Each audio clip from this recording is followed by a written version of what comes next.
Hello, everybody, and welcome.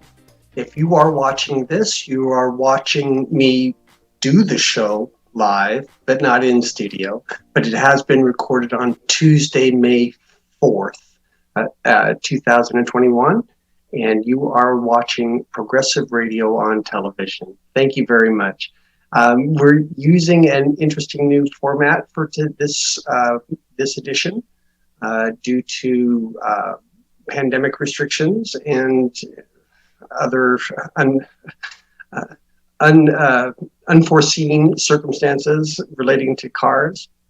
But point being is that we're going to be trying something new here tonight.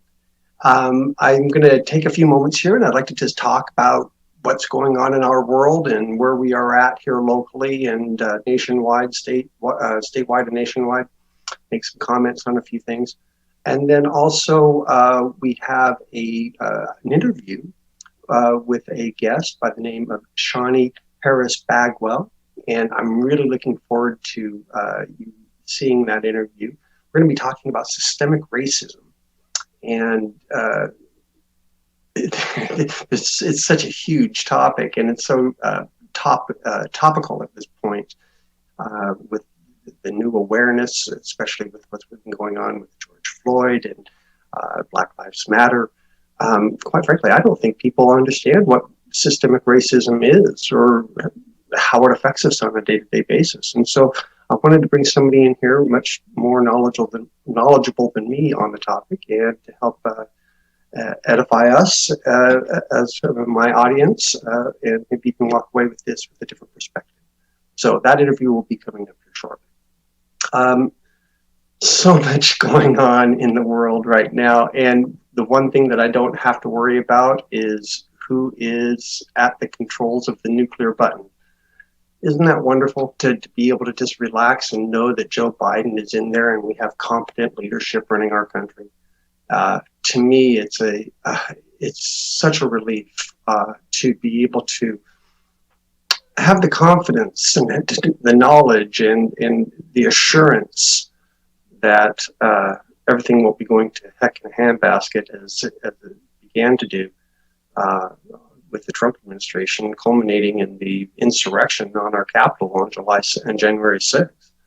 You know, this blatant attempt and almost successful attempt to turn our democracy into an autocracy run by Donald Trump, for all people, for God's sake. But so I tell you, between that reassurance that Joe Biden is giving us in the health of our democracy, the reestablishment of our democracy, and between that and the vaccines starting to get out in full force here in Oregon and across the nation.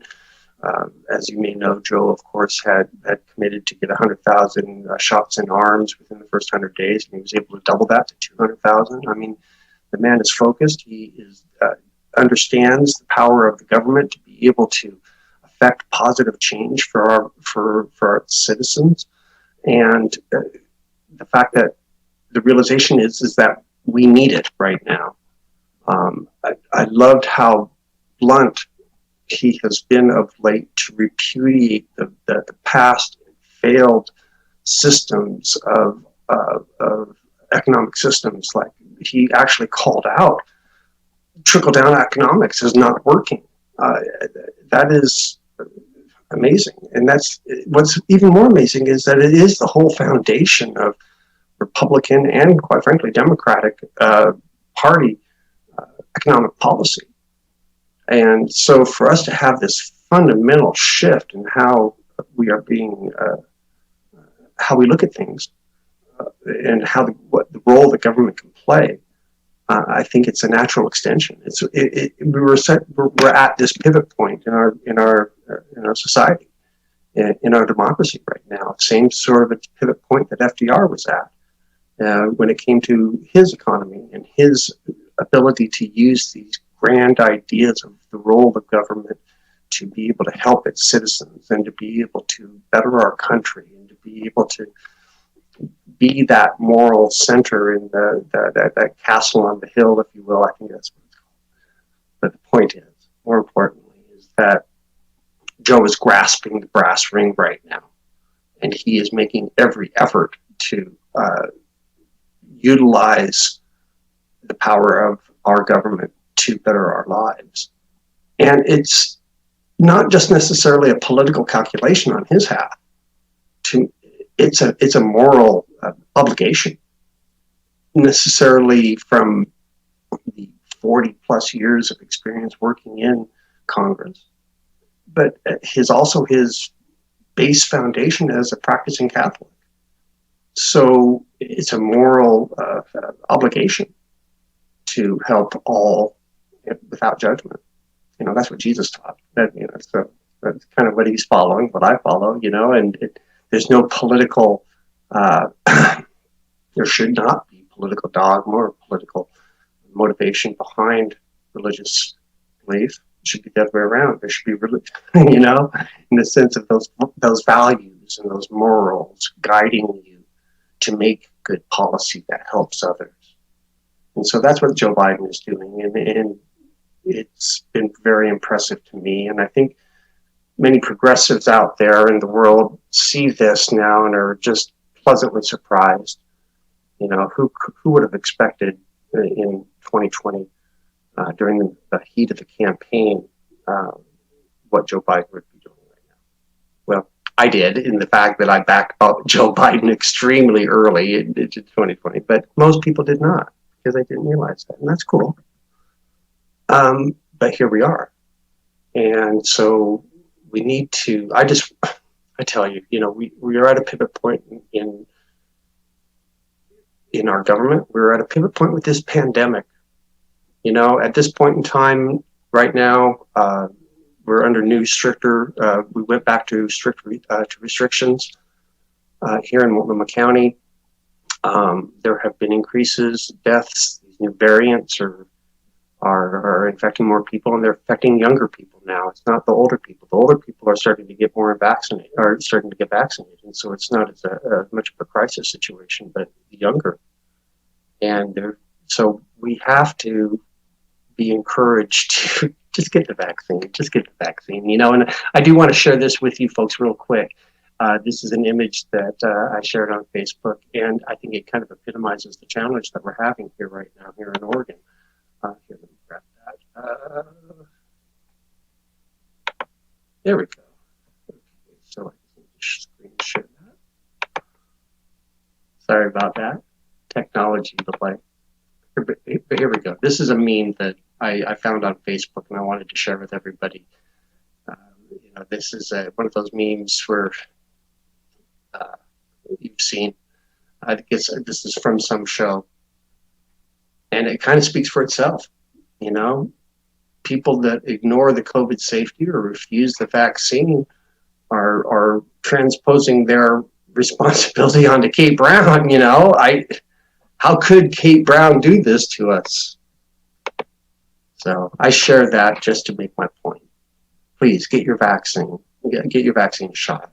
I've got my first one. I got my daughter, who is 16. She got her first one. My mother is fully vaccinated.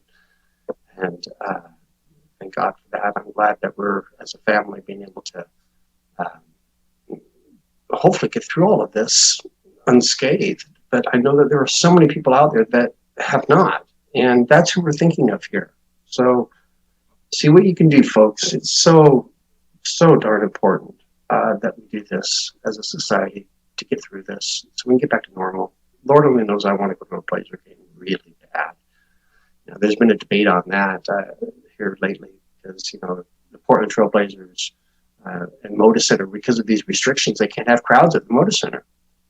And even though other cities other teams are having, 10, 15% of their fans at their arenas. But none at Moda Center in Portland. And, I get it. These restrictions are saving lives, period. And it may seem nebulous to you as someone that may not have it or know someone that has COVID or, and you think you can be invulnerable, but you cannot. That attitude will kill you. And I would not wish on my worst enemy the pain and hardship of having to deal with COVID and with a loved one falling ill. And trust me, folks. Trust me, folks. I have a mother. My mother is vaccinated, but is back on restriction at her care. She's at a rehab facility. And, I only saw my mother for the first time in a year, literally in a year plus, last Friday. That's an awful long time. My mother's 80. And it was a very sobering visit. You haven't seen somebody for that long. I mean, and this is all, once again, the solution to all of this is right in front of us. It's being offered to us, thank God, by Joe Biden, by the president, and by Governor Brown and the the Oregon Health Authority, and OHSU and all of those fine facilities that have the vaccine. My goodness, you can even get it at Walgreens nowadays, so it's not that difficult to make the arrangements. It's just having confidence in yourself for doing it, to do it. And if I have any influence over your opinion, folks, I highly encourage you to do it. So, enough pontificating about COVID, but it's important, and I hope you do. Let's talk a little bit more about current events for a few moments, and then we'll get to that interview. What's coming up? Oregon is officially getting a new congressional district. Right now we have 5. There's going to be 6. And, of course, there's all sorts of brouhaha politically about where that will be located. And then, of course, who will live in that location to be able to run for that new congressional seat. And whether or not it will be slanted enough to be Republican or Democrat, or how that goes. And then you have on top of that the whole redistricting process that's going on right now. So there's there's a lot happening when it comes to that congressional district. And it will all be coming down here really soon. The the Oregon legislature has the first crack at coming up with a redistricting plan. And then if they're not able to come to agreement, the parties are able to come to agreement, then it goes to the Secretary of State. And the Secretary of State, Shemia Fagan, is a Democrat. And that's just how that works. I mean, last time around, I think Brad Bocking was it? But it didn't even have to go to that extent, though, last time, if I remember correctly. The redistricting was being led by my old state rep, Chris Garrett. And he did a fantastic job in bringing people together and getting consensus from both parties. So, they ended up basically carving up Multnomah County a little bit over the Tri-County area a little bit. And that's basically what they'll be doing with this. I venture to say that it's going to either go along the Columbia River, or it's going to go and slice up a little bit of Gresham and go out that way, going towards, and Bend is also getting bigger. Hood River is also getting bigger, so they have to slice out based off of those, where the increase in demographics are, that sort of thing. So keep your eye out on that, and to keep tuned to this space for more information if you don't already hear it from other places, of course. Let's see what else is going on. One last thing. Wow, Liz Cheney, state representative or Congresswoman Liz Cheney, the daughter of Dick Cheney, vice president and the infamous warmonger from the WAs, and profiteer, I should also add. Is actually turning out to have a moral center. And she has been one of very few but very vocal Republicans that have stood up to Trump of late. And unfortunately, and it's basically for the soul of the GOP. It's for the soul of the Republican Party. Which way are they going to go? Are they going to be a Trump acolyte? So they're going to continue to parrot the big lie and to press a falsehood and everything else be damned, compromise their entire principles on reality versus what the truth? Or are they going to acknowledge that this is a democracy and it is more important that we maintain that democracy and that truth is truth? And so it's old school versus new school when it comes to GOP interest, the definition of the GOP, the defining of the GOP. And I love it.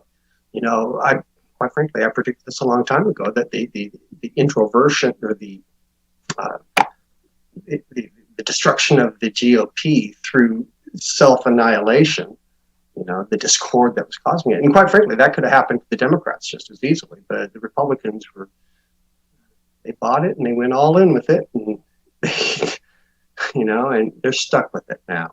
Every time I read about some insurrectionist that gets finally arrested, and it's just like, you followed the big lie, you pay for the big lie. No regrets. So that is happening. So anyhow, that is happening, and so they're having that big debate, and that debate is being even fought here in Oregon, there in Clackamas County, here in with Republicans, and it's amazing. To the Republican Party the statewide, to the Republican Party credit, at least in the Tri-County area, they made it a point to put in opposing candidates in all of the to make a contested campaign out of all of the ballots, out of all of the elections that are on the ballot this cycle. They're not important ones, but I shouldn't say they're not important. They're not large ones statewide. They're more the Multnomah Educational Service District. They're like the Portland School Board. They're like the Hillsborough School Board.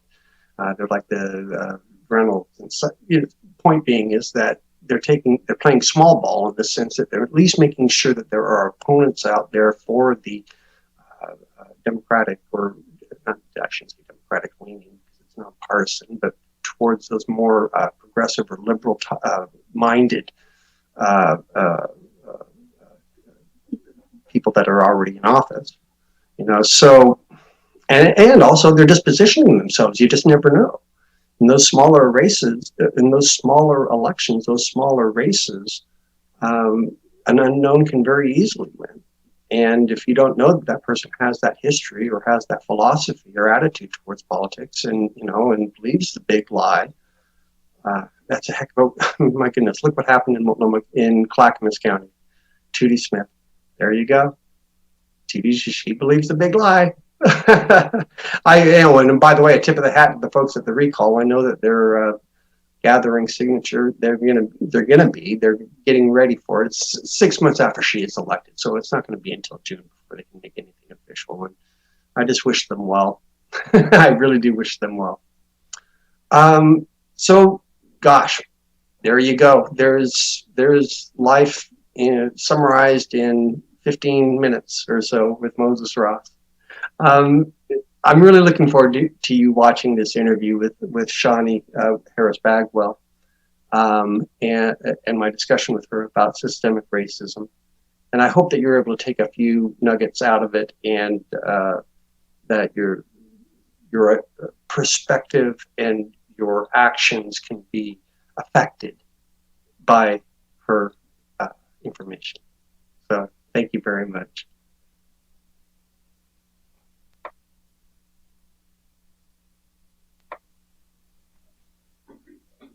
Hi, good evening, everyone. I am here with Shawnee Harris Bagwell. And you may not know Shawnee, but you will be hearing more of her over the next few years. I have had the pleasure of having a really good conversation with her prior to this recording about our topic tonight, and that would be on systemic racism. Shawnee, thank you for being here. Hi, I'm excited to be here. I'm excited to talk about things. Well, I want to get straight to the meat and the potatoes of our discussion here. And I really think that many people hear the phrase systemic racism and have no idea what it means. Can you give me a definition? Absolutely. So you may not know this, but I actually do trainings. Mm-hmm. And I talk about white supremacy and racism and individual racism versus structural or systemic racism. Mm-hmm. And I always say, when we think of racism, our first mind tends to go to individual racism, right? And we picture like the Ku Klux Klan or Nazis or that one uncle who just gets out of line every holiday. But when we look at truly the most damaging kind of racism, we're really looking at systemic and institutional racism. And this is a form of racism that is embedded as normal practice within our society or an organization and can lead to such issues as discrimination in the criminal justice system, employment, housing, healthcare, political power, education, pretty much across the board, right? So when we're talking about now, people are talking a lot about racism being a health crisis. Right. That's systemic, right? It's systemic because now when I go to the doctor, I'm not as likely to be treated. My pain is not as likely to be managed well. And all of these things aren't due to individual people just being completely racist. But if you look even in medical textbooks, it's taught that Black people don't experience pain the same way white people do. Which, let me tell you, as someone who was a big baby, that is a lie. I skinned my knee when it got slippery out a little while back, and I cried. Like, I haven't cried since I was like 7. But just trust, we also need pain managed. Like, I have heard stories of doctors treating pain management differently, access to pain medications differently with Black Americans than Americans. Yeah. And that also, I mean, part of that is systemic, right? That's the part of it is the training that is happening in education itself. Yes. Part of it is implicit bias, right? And implicit bias, that's the unconscious bias. Those are those split second decisions we make. You know, when we're on that dating app and you swipe right or left, that's 100% your implicit bias taking over, right? That's, you're not sitting there and analyzing and going, that person's cheekbones are a little bit lower than my preferences. And is that due to me centering Eurocentric? Right? No, we're not analyzing those things. We look at a picture, we swipe right or left, right? It's those split second decisions. It's that implicit bias. And what happens often is anti-Blackness is prevalent. And when physicians see Black people, many times they assume drug addiction. They just make that assumption. And so they're immediately less likely to prescribe pain medication. And this is a combination, though, of the two types of racism that you're speaking of. Well, and institutional racism that comes from inherently within the medical profession and is ingrained in their approach. And you're also talking the implicit bias that a person has that has been emphasized over years of exposure to that institutional racism. Is that correct? Absolutely right. Absolutely right. And what I would say is that implicit bias, that's unconscious, right? It can become explicit bias. Explicit bias cannot become implicit. Let me give you an example.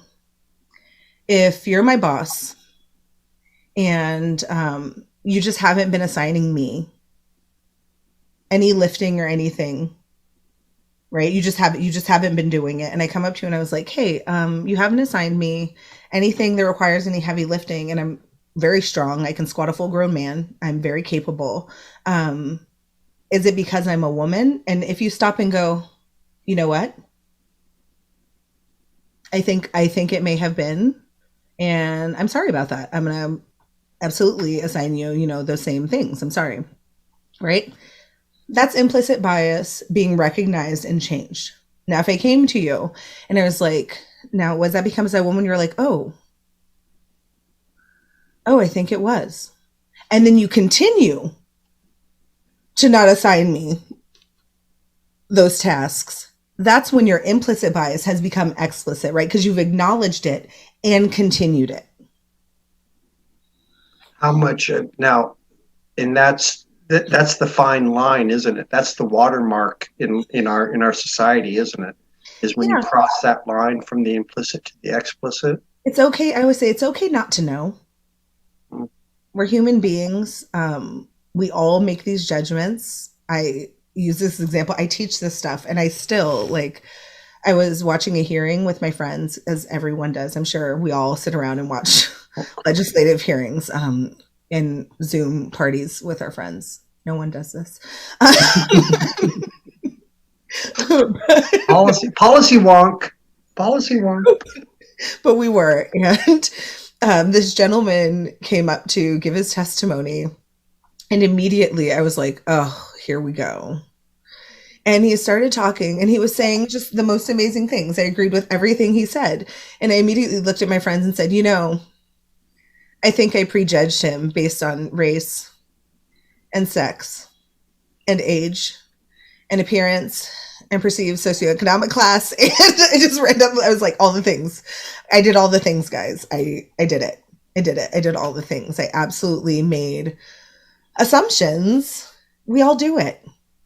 But it's that moment where we recognize that we're doing it and we don't continue those behaviors. That's the most important thing.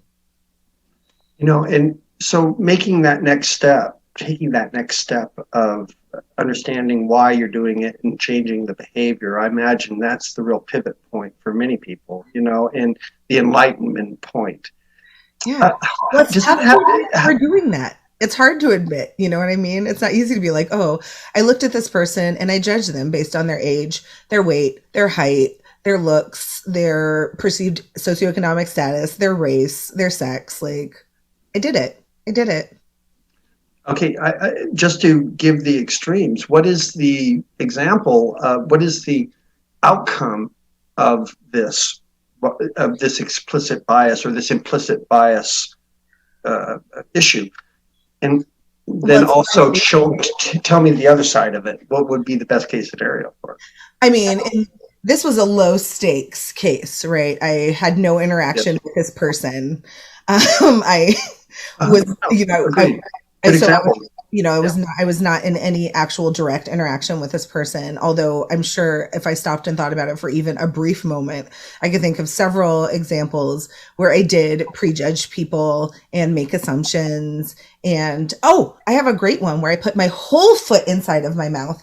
I was at a bar and got into some playful banter with a person, and I was like, excuse me, sir. And they were like, I do not identify with he, him pronouns. And I was like, shit. I'm so sorry for making that assumption. I was like, thank you for correcting me. And they laughed, and I was like, damn it. I was like, I did a thing. And you just move on, right? What you don't do is burden that other person with your apologies. Right. The best thing is just say thank you, right? Thank you for taking the time to correct me. Thank you for pointing out that I did that, because I do appreciate it, because that gives me a moment to pause and recenter and be like, you just made some pretty bold assumptions, right? But you have to be open and receptive to being wrong. Just being wrong in front of people. And our education system really traumatizes us so that we are terrified to just be wrong. Well, I think that leads to kind of the next question is, how do we motivate, how do we educate as activists, as folks that are cognizant enough of it to recognize it and change behavior? How do we start that process? How can we help? I would say individually, patiently, and compassionately. That's how I would start that process. Start that process with patience and with compassion. Otherwise, you're just a bully. And And nobody learns from a bully, right? Nobody is going to be receptive or open to anything you're saying if you're just abusive about it. So I would start with understanding people, making space for people to just mess up and make mistakes because we're whole humans. And I promise you, we're going to mess up. And Right. we have to have room to do that, or we don't have room to grow. I think about, and I get this because I work with kids, right? And so think about a child. Think about a child learning. If every time your child messed up reading, if you were like, what are you, stupid? Who doesn't know that A says ah?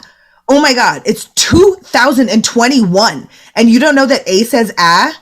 I can't believe this. I can't believe this. I can't even talk to you. I can't communicate with you if you're going to be like this, right? That's how people react when people just say like really some basically like racist things that we're just taught in society, right? And there's no patience allowed for learning or growth. But if you look at that child, and if some child makes a mistake reading, you don't yell at them. You just say, oh, A says ah. Try that again.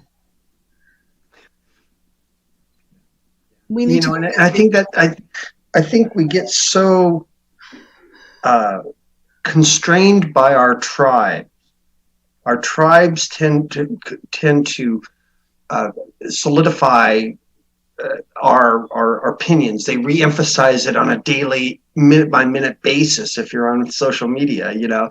and to have to actually admit you're wrong, that you are wrong, that what you have learned is not right. It's a tough thing to have to admit, and most people may not be at that maturity level to be able to do that. I venture to say now, but it's funny. I say that, I just said that to you, and I immediately went back to your example of the child, Mm-hmm. and in towards teaching a child, Yeah. working with a child to help change their attitude. Yeah, because what we forget is that even as adults, we don't learn differently. Right. We think that we do because we have all of these new tools, right? We think I can just read something and now I know it and I've ingrained it and I've learned it. Now I've learned it, right? I read a thing, now I've learned it. If when you were 5, you learned by hearing and playing, I promise you, when you're 45, you're going to learn best hearing and playing, right? Our learning styles don't change that much, and we need to stop telling people to Google it, because it's ableist. Everyone doesn't have the same capacity, attention spans, learning styles to be able to just Google things and find that information, let alone find that information and then learn and be able to discern between those sources, right? Google it is like the vaguest kind of term. And it also it deflects the responsibility a little bit, because I think it's almost a shared responsibility. If you understand what's happening and you recognize somebody's behavior and you say something, you make. And I caveat this is for white people. People of color have no obligation to teach anyone anything. It is emotionally draining. Mm-hmm. And racism is a white people problem. It is. It is absolutely a white people problem that for years, people of color have been burdened to bring to light and say, hey, you guys are doing this and it's affecting us. And white people are like, okay, anyway, back to business as usual. When really at the end of the day, it's not my responsibility to teach people, which is why when I do teach people, I charge. If you want to learn from me, if you want all of my patience and my grace, then you are going to pay, and you're going to pay for one of Bagwell Consulting's seminars, and you're going to pay for me to come in and do a policy audit, right? Because these are things that as a Black woman who has to deal with racism and implicit bias and microaggressions on a daily basis, you're asking me to just do some extra work for you to learn. Well, that's why, and this leads really nicely into what the next point I wanted to bring up, and that is this systemic racism in government, the systemic racism in government at the authoritarian level, Yep. at the managerial level. Obviously, what we've been talking about is how to help individuals see and correct their perceptions. Because all change really starts at the individual level, like all culture change. Mm-hmm. That really starts with a person to person. But what I love to hear about is that this evolution of this awareness to the point where we have an opportunity in the Oregon legislature to really codify, to really ingrain some changes. Yep. And I know that we talked about this earlier, but some of your work in advocacy for this particular piece of legislation. Tell my viewers a little bit more about HB 2002 and your efforts there. HB 2002 is a bill that I'm incredibly proud of. The Transforming Justice Coalition has been meeting since August of 2020 for at least an hour and a half a week, usually more. And it's a broad coalition of a lot of different voices. You have your kind of, regular crew of policymakers, Partnership for Safety and Justice, ACLU, Disability Rights Oregon, but you also have Red Lodge Transitions and impacted communities. I'm blanking right now on the reentry program that we're partnered with, but there were just a lot of actual people, system impacted people who have been through the system, people who have experienced this, not just people who have studied it. Right. Groups that work with recidivism. That's yes. Right. But also not just groups who work with recidivism, but people who have been through the system themselves, right? Okay. Actual impacted parties, because again, we can work with people, we can study things, but it's different when you're the one who's been pulled over 3 times a week for 4 years when you're going to school in Louisiana. That was me. For a broken headlight or broken tail light in my brand new car that I took to the shop because I got pulled over so often. My car was in the shop once a week. Like, no lie, once a week I took it in to check that tail light that police kept saying was out. That was never actually out. And so one of the parts I'm most excited about for House Bill 2002 is it really touches on a lot of points that cut to the heart of racial profiling and all of the excuses that that police have to come into physical contact with civilians, that they have to stop and search civilians, right? They would now have to, like, if, for example, if I'm driving home one day and I see the lights behind me and they pull me over, they're going to have to tell me why they pulled me over. And if they ask to search my car, they're going to have to tell me that I don't have to consent to a search of that car. They have to inform me of my rights. There's so many parts. There are so many parts of this bill. Right. But, it really is an omnibus bill, but it really just cuts to the heart of safety for people of color, safety in our society. And I was reading on the coalition that has gotten behind this, and of course, at the legislature, the POC caucus has gotten behind this, which is it's almost ready for a vote, if I understand correctly, like within the next day or a couple of days. Fingers crossed. Right.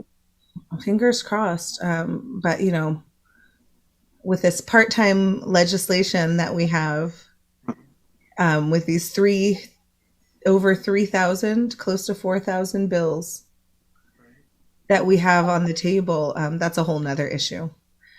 Things move differently in Oregon. Well, assuming that this passes, assuming that it passes and there's no challenges, it actually becomes law. Wow. What happens? The fight is not over. The Like, what challenge is happens? not over. Yeah, I What mean, I what? think that happens is Shawnee starts night driving. I'm gonna start driving at night. I'm gonna go places. I'm gonna feel free. I'm gonna feel free and less scared that police officers in any of these smaller towns could just pull me over for no reason. That even police officers here in Portland would just pull me over for no reason, just to stop me, using one of those excuses to stop me, just to check on me, to see, make sure that I own my car, to make sure that, you know, I'm registered, that I'm not driving without a license, right? All of these things that aren't actual safety concerns. Right. Right? These aren't safety concerns. If any of these things were true, then what you can do is you can mail me a ticket. That's part of this legislation, isn't it? If it changes the ranking of a It doesn't decriminalize anything. right. Right? It doesn't decriminalize anything. All it does is limit when police can stop you, when they can physically arrest you for things, and when they just have to cite you and move on. Right. And move on, right? Things become less of an opportunity for police to make physical contact with people. Less of an opportunity for for that implicit bias to turn into explicit bias. Absolutely right. You know, and then it also, there are functions where it focuses on parole and reducing and eliminating fees, right? Because, oh, this is one I could talk about for a while.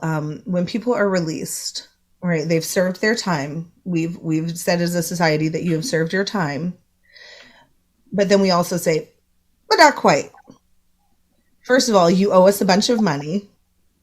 And so in addition to getting a job maintaining housing so you don't go back to prison, we're going to need you to pay back that money so you don't go back to prison.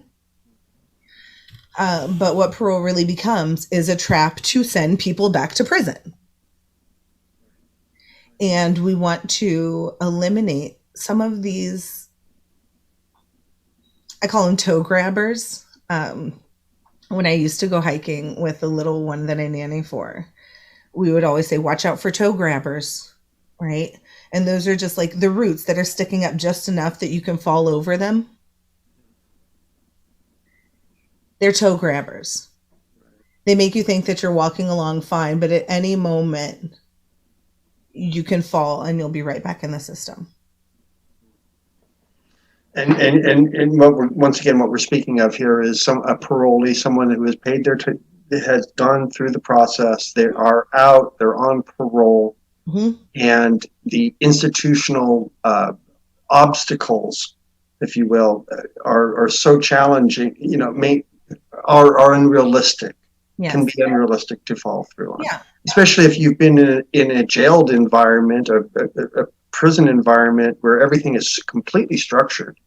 Your whole life is structured, and then thrown back out into society. More than structured, dictated. Dictated, great word. Abusively enforced and dictated. Yes. Right? You don't get to decide when you go to sleep. You don't get to decide when lights turn on or off. You don't get to decide when or how long you have to eat or what. You have no decisions. You have no decisions. And you're released with nothing, no resources. Usually, you know, it's not often that the system really is trying to set this person up for a win. They leave you outside of the jail with whatever was in your pockets when you came in a bag, and your clothes that you had when you came in. And that's it. If you don't have someone to pick you up, if you don't have money for a bus ticket, if you don't have a place to go, you're going back to jail. And jail almost has a certain cryptic appeal to it because of that. But Unfortunately for some people, but for others, if they just, for others, when they do get out, they do have a bit more resources, right? They mhm, are able to find a job.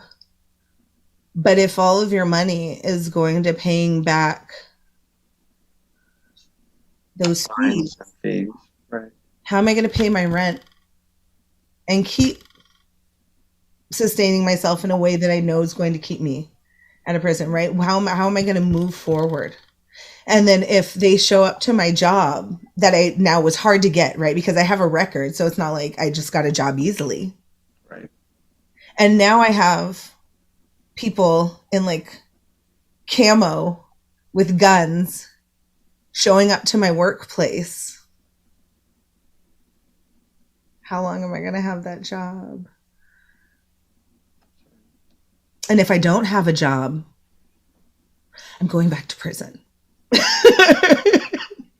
Well, and if I remember correctly from this legislation too, they're setting up an actual fund to help correct some of this, to help post parole programs, to Yes. fund post parole programs. Right? Yes. Well, it's not just post parole programs, but it's really culturally responsive services for victims and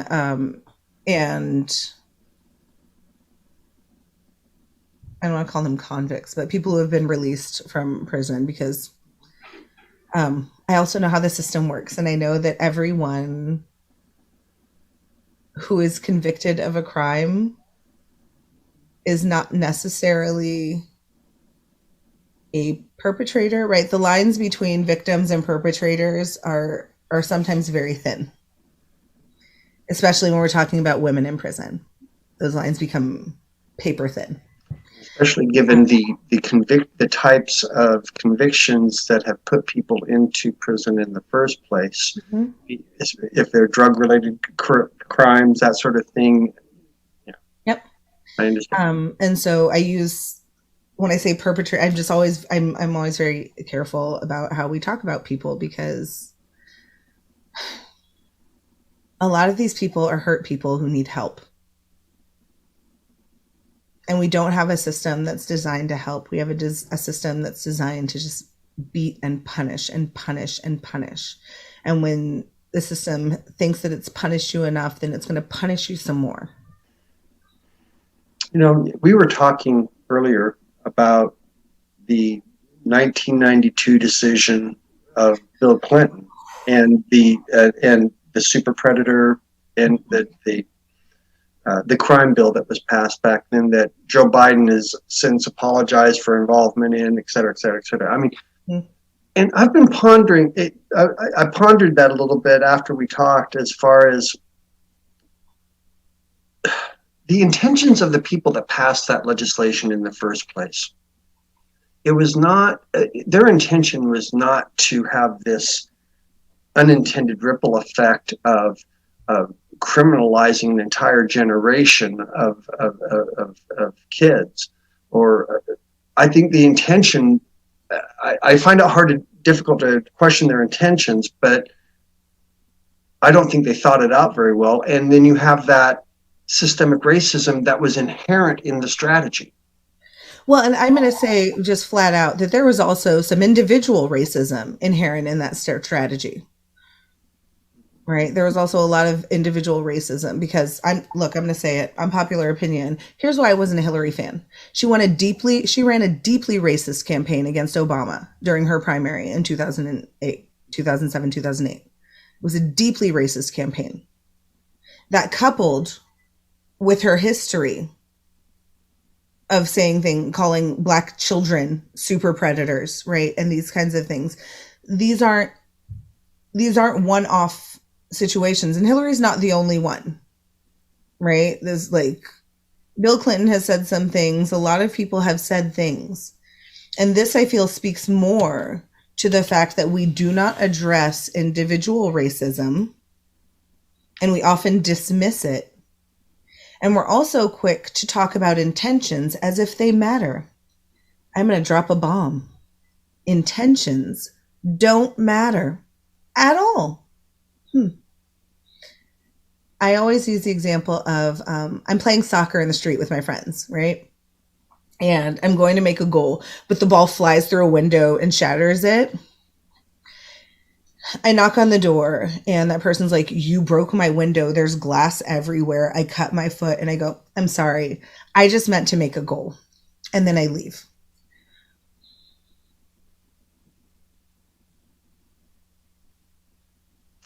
Do my intentions matter at that point? Or does that person want me to say, "I'm so sorry. Let me clean up this glass. I'm going to pay for a new window. Let me attend to your foot. Let me actually repair some of the damage that I've done.